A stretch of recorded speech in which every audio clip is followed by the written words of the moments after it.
ক্ষমতার লোভে অন্ধ হয়ে গিয়ে তারা যদি মনে করে থাকে এই তরুণ প্রজন্মকে তারা মাইনাস করে দিয়ে নিজেরাই সংসদের দিকে যাত্রা করবে, তাহলে তারা সেটা ভুল ভাবছে। আমাদের চোখে ক্রোধ রয়েছে তাদের বিরুদ্ধে, সেসব কলমের বিরুদ্ধে যে কলমগুলো ফেসিবাদের সমর্থনে এতদিন পর্যন্ত লিখে গিয়েছে।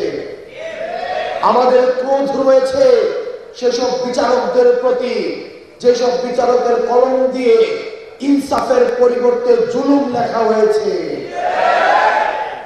যেসব বিচারকের কলম দিয়ে মজলুমের গলায় ফাঁসির রশি লেগেছে। আমাদের ক্রোধ রয়েছে সেসব শিক্ষকদের প্রতি, যেসব শিক্ষকদের ক্লাসরুমের পরিবর্তে যেসব শিক্ষকরা প্রহসনের শান্তি সমাবেশে গিয়ে এই ফেসিবাদের পক্ষে সমর্থন উৎপাদন করেছে। আমাদের ক্রোধ রয়েছে সেসব আমলাদের প্রতি, যেসব আমলারা এই ফেসিবাদকে টিকিয়ে রাখতে ভ্যানগার্ড হিসেবে কাজ করেছে। আমাদের ক্রোধ রয়েছে সেসব ব্যবসায়ীদের প্রতি, যেসব ব্যবসায়ীরা 27শে জুলাই মাদার অফ টেরর শেখ হাসিনার কাছে গিয়ে উন্নয়নের বায়াত নিয়ে এসেছে। আমাদের ক্রোধ রয়েছে সেসব পুলিশের প্রতি, যেসব পুলিশ জনগণের টাকায় ফেসিবাদকে দুমড়ে মুচড়ে দেওয়ার জন্য যে অস্ত্র কেনা হয়েছে, সেই অস্ত্র ত্যাগ করা হয়েছে নিরস্ত্র জনগণের প্রতি।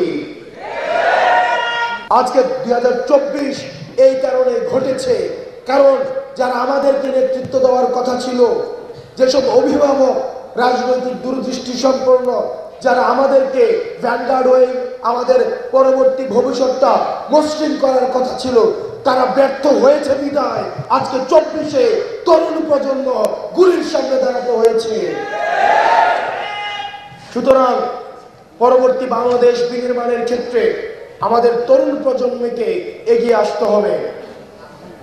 কোন শক্তি যদি রাষ্ট্রীয় কাঠামোর মধ্য দিয়ে মনে করে থাকে এই তরুণ প্রজন্মকে মাইনাস করে দিয়ে পরবর্তী বাংলাদেশ বিনির্মাণ করবে, ক্ষমতার লোভে অন্ধ হয়ে গিয়ে তারা যদি মনে করে থাকে এই তরুণ প্রজন্মকে তারা মাইনাস করে দিয়ে নিজেরাই সংসদের দিকে যাত্রা করবে, তাহলে তারা সেটা ভুল ভাবছে।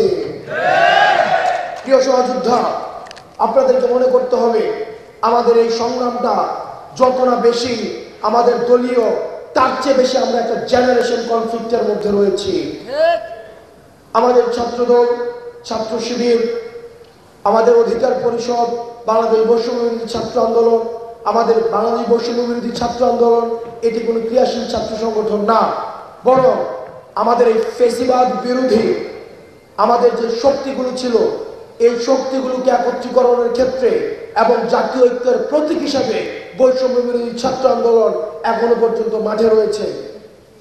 আমাদের যে ছাত্র সংগঠনগুলো রয়েছে ফেসিবাদ বিরোধী, তাদের প্রতি আহ্বান থাকবে, আপনাদেরকে বুঝতে হবে এটি কোনো তথাকথিত কনভেনশনাল কোনো রাজনৈতিক ধারাবাহিকতা এখন আমরা নেই। আমরা একটি জেনারেশন কনফ্লিক্টের মধ্যে রয়েছি। প্রতিনিয়ত আপনাকে নিয়ন্ত্রণ করতে, আপনার মগজের দখল নিতে, আপনার মেরুদণ্ডকে দাসখতের আওতায় ভুক্ত করতে আমাদের পূর্ববর্তী প্রজন্ম সতর্ক দৃষ্টিতে রয়েছে, কারণ তারা এই তরুণ প্রজন্মের প্রশ্নকে ভয় পায়, তারা এই তরুণ প্রজন্মের এই আপসীন মনোভাবকে ভয় পায়। সুতরাং আমরা যদি ঐক্যবদ্ধ না থাকতে পারি, তাহলে আমাদের এই পূর্ববর্তী প্রজন্ম যারা আমাদের এই ফেসিবাদের এই শাসন কাঠামোর মধ্যে আমাদেরকে শিকলবন্দি করে রেখেছিল, তারা এখন আপনার মগজল দখল নিতে ব্যস্ত, তারা আপনার স্বাধীন চিন্তার দখল নিতে ব্যস্ত, তারা আপনার মেরুদণ্ডকে বিক্রি করে দিয়ে আবার আপনাকে দাসখতের আওতাভুক্ত করতে ব্যস্ত। সুতরাং আপনাদের স্বনির্ভর হতে হবে।